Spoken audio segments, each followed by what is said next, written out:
Bryan Eckelmann here. I'm so glad to be with you. I've spent most of my week sitting here in our home office, which is a converted guest room that we've been using for the past 10 months. Cabin fever, you bet. It's really tough sometimes to just be a pastor by sitting here. It's not what I initially signed up for many years ago, and I miss you, so many of you, all of you.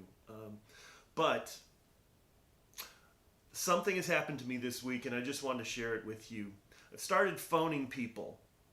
I've spent a tremendous amount of time on my telephone and long conversations sometimes, mostly to dear friends, but also a variety of church members, even, and this has been the new thing, people I haven't seen in years.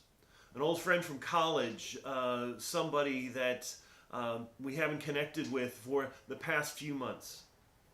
You know, studies before COVID ever hit said that the average person has 27 interactions per day, and each interaction takes approximately 10 minutes on average. That's a lot of time. And now, because of COVID, many of us are starved for that interaction. Oh yes, there's a part of us that loves being alone, loves that kind of sense of solitude, of always being in charge of our days, of never being in a rush quite in the same way. But it's not simple, is it?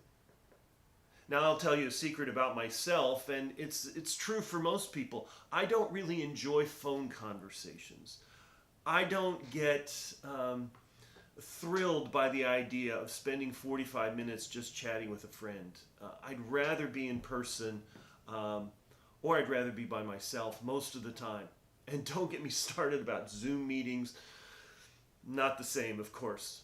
But for many of us, phone conversations are all we got. And I'm finding that I spend far too much of my time thinking I'm not up for a long phone conversation until I make the call. And from that moment on, I realize how much I miss that person. I realize how much that person misses me. People who are not that talkative on the phone talk my ear off, and I talk their ear off. I've had more hour-long phone calls in the past week than I've maybe had in any other week of my life. So here's my morning moment thought for you today. Find the time to make the call. Make a call to a friend, an acquaintance, a family member you haven't connected with for a long time, someone who's a long ways away. And I have two suggestions for you. Number one, start it with, tell me about your week. How are you doing?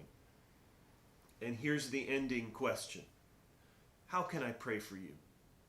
Now you may say, well, I'm not calling somebody who's a church member or a Christian.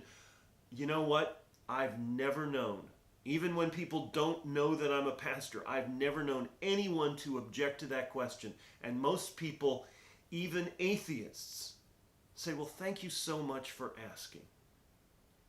So today, I invite you to spend some time, maybe more time than you'd anticipate once you get on the phone. Make the call. You might bless a friend, and you'll probably be blessed yourself. Have a great day.